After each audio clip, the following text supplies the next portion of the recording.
Katika ahadi za mgombea wa urais kupitia tiketi ya Chama cha Mapinduzi, Dr. Hussein Ali Mwinyi amesema kipaumbele chake pindipo akipata ridhaa ya kuongoza tena ni vijana, si tu kuwapatia ajira lakini pia kuwania nafasi mbalimbali za uongozi. Leo Tanzania inaadhimisha miaka 26 ya kumbukizi ya kifo cha hayati Mwalimu Julius Kambarage Nyerere. ZBC inazungumza na viongozi vijana wanaowania nafasi hizo.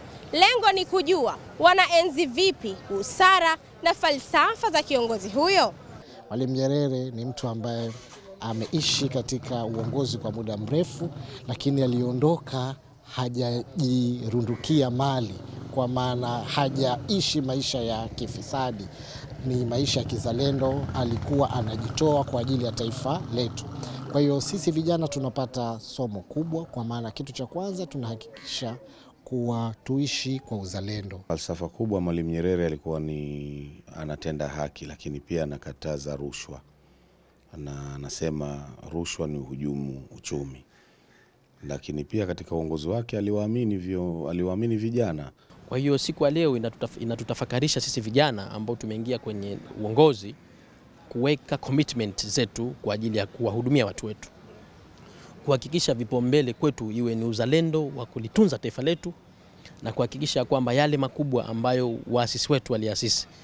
Hata katika kuunda serikali yake alijaribu kuhakikisha kwamba vijana wanaingia katika serikali ya kwake, lakini pia hata kwenye chama alitoa nafasi na fursa nyingi kwa ajili ya vijana. Kwa hiyo tunamkumbuka kwa hayo na mengi ambayo ameyafanya katika nchi hii, na kwa sisi vijana tutaendelea kumkumbuka. Tunataka tufahamu ni falsafa ipi ya Mwalimu Nyerere inayoishi mpaka sasa, na wewe kiongozi unaahidi vipi kwenda kuitekeleza pindipo utaingia madarakani? Moja ya maneno yake aliwahi kusema vijana anatamani kuona vijana wanakuwa ndio jeuri ya Chama cha Mapinduzi. Vijana kuwa jeuri ya nchi yetu, kuhakikisha hakuna vijana waoga, vijana ambao wanohofia kuzungumza ukweli pale ambapo kuna uongo. Mwalimu Nyerere aliamini kwamba binadamu wote ni sawa na kila mtu anastahili kuheshimiwa. Katika hili, kama sisi ni kiongozi, tunajali zaidi watu wote kwamba ni sawa katika kutoa fursa na pia katika kuwasimamia kama kuwatetea kama kiongozi, maana mbunge ni mwakilishi wa wananchi.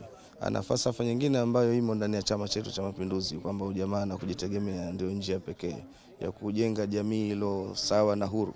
Ikiwa tunaadhimisha miaka 26 ya kumbukizi ya hayati Mwalimu Julius Kambarage Nyerere, vipi unamuenzi?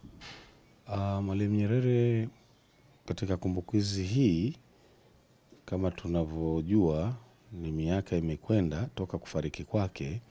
Kwanza ni kutunza amani.